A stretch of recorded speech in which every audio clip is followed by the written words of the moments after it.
Sobat Osmarita, kembali lagi dengan podcast Ramadan kami, OSIS MA Riyadhut Thalabah Sedan tahun 2025. Pada kesempatan kali ini, perkenalkan saya Muhammad Syihah selaku moderator dengan tamu spesial. Mungkin kalian sudah kenal lah ya, tidak asing lagi, tapi dari kalian mungkin ada yang belum kenal juga. Kakak boleh perkenalkan dulu. Oke, nama saya Muhammad Sobibul Fahmi. Biasanya dipanggil Sobib. Oke, namanya Kak Sobi.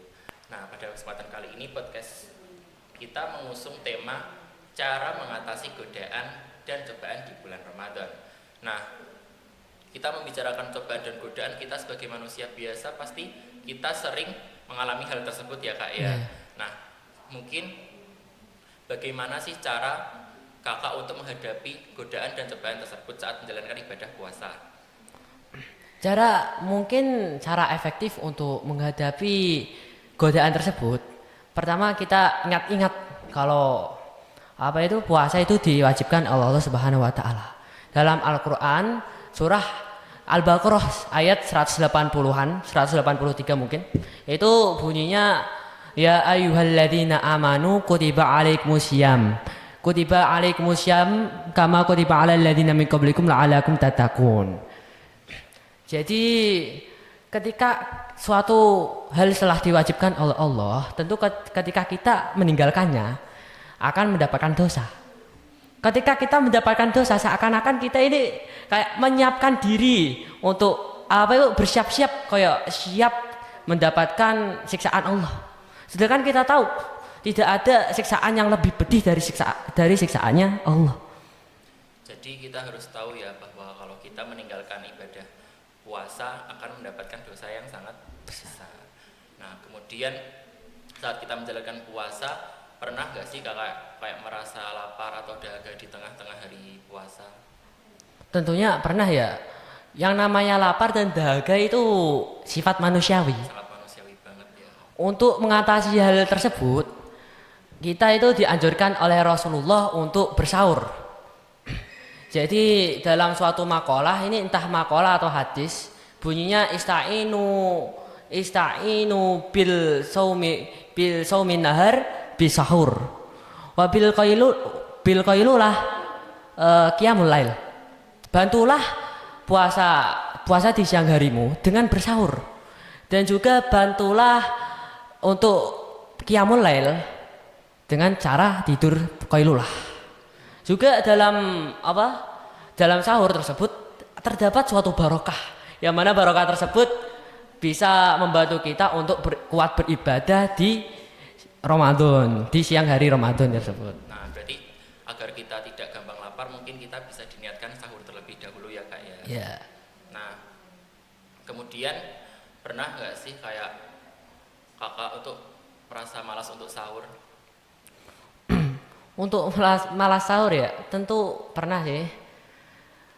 Untuk mengatasi hal demikian, saya itu gimana ya?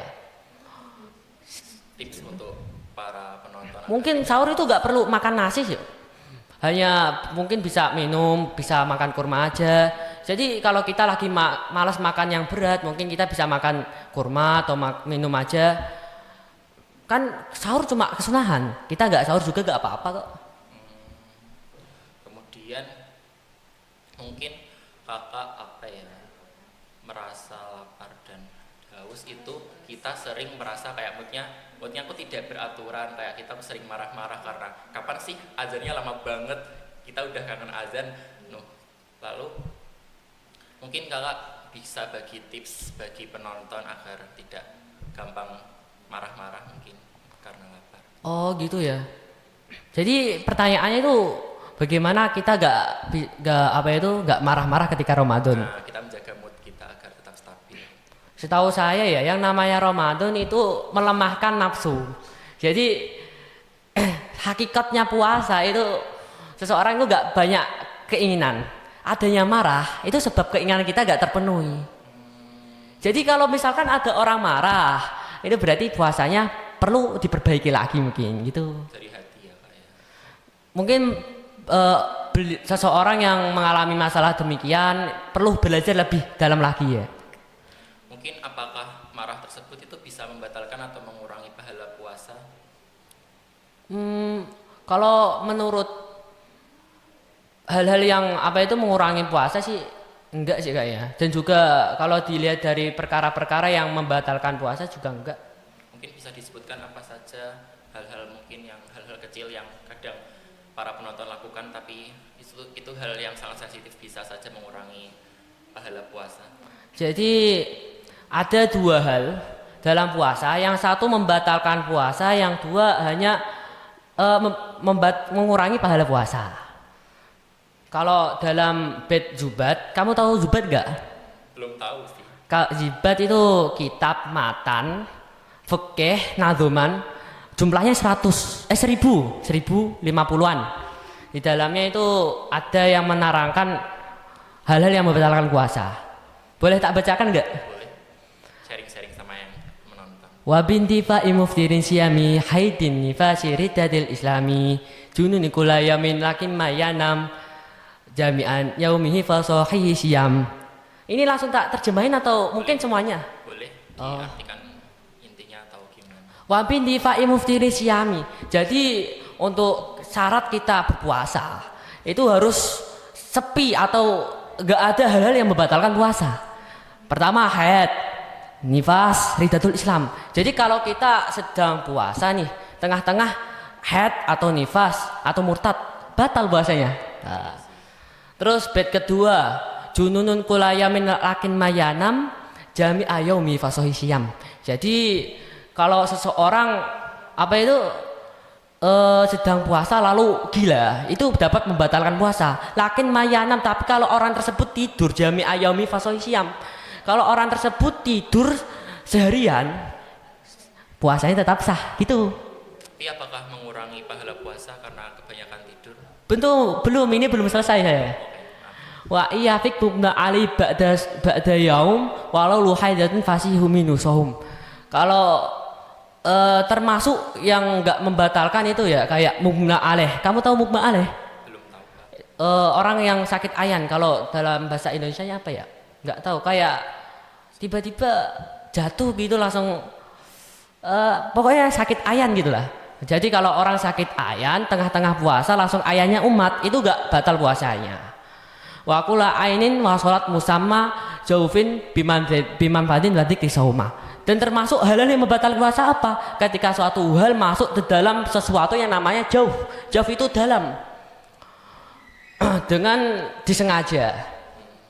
Contohnya apa? Kalbati wa dimagi summal musni wa duburin wa batin min udhuni. Jadi kalau misalkan dari mulut, misalkan dari dubur, dari mimbat batini min udhuni, dari lewat telinga. Jadi kalau misalkan kita sedang mandi, itu langsung ada air yang masuk ke telinga, itu membatalkan puasa. Makanya kalau kita puasa itu usahakan jangan mandi siang kalau takut batal gitu. Termasuk lagi yang membatalkan puasa. Kalau misalkan kamu lagi BAB, maaf ya, lagi BAB nih, kotorannya belum sempurna jatuh, terus masuk lagi, batal puasanya. Gitu ya? Iya. Terus satu bait lagi yang terakhir, wa pistikya wa amdilil wati wa wastikyai kayak gitu, wa akhrajal mania bistimnai. Ini yang terakhir ini agak jorok sih. Jadi salah satunya yaitu bersetubuh di siang hari Ramadan itu membatalkan puasa. Mutah-mutah secara sengaja yang membatalkan puasa. Mengeluarkan mani membatalkan puasa. Kalau kita dengan sadar melakukan hal tersebut, kita akan mendapatkan dosa yang besar mungkin. Tetap dapat sih.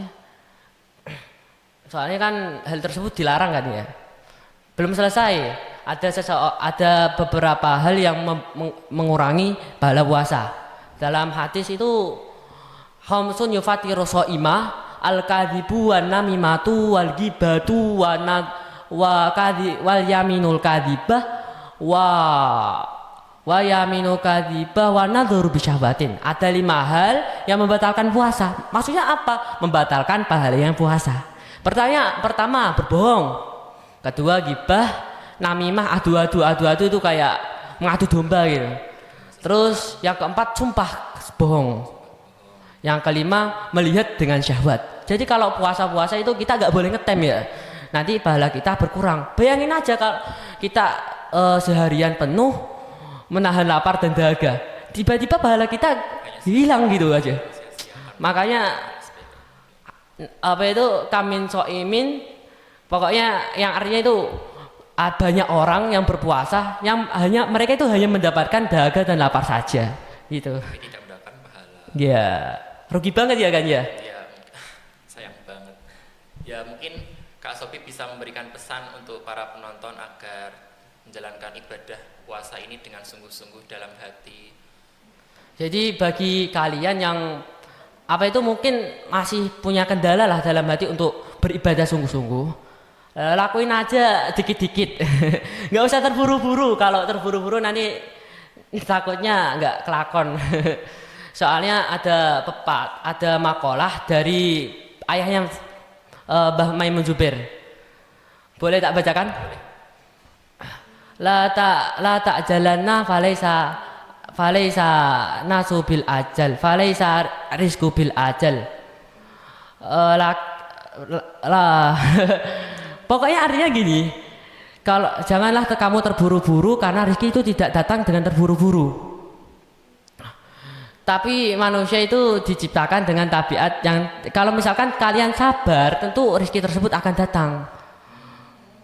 Jadi tapi meski begitu manusia itu diciptakan dengan tabiat yang terburu-buru. Manusia lah seperti itu. Ya udah, sudah sekian, sangat cukup banget Kak, udah sharing-sharing pada penonton. Terima kasih atas waktunya dan perhatiannya. Terima kasih untuk para penonton sudah mau meluangkan waktunya untuk menonton podcast Ramadan dari OSIS MARE Basidan. Terima kasih, mohon maaf apabila ada kesalahan dari saya ataupun dari Kak Sophie, baik disengaja maupun tidak disengaja. Mohon maaf. Wassalamualaikum warahmatullahi wabarakatuh. Waalaikumsalam warahmatullahi wabarakatuh.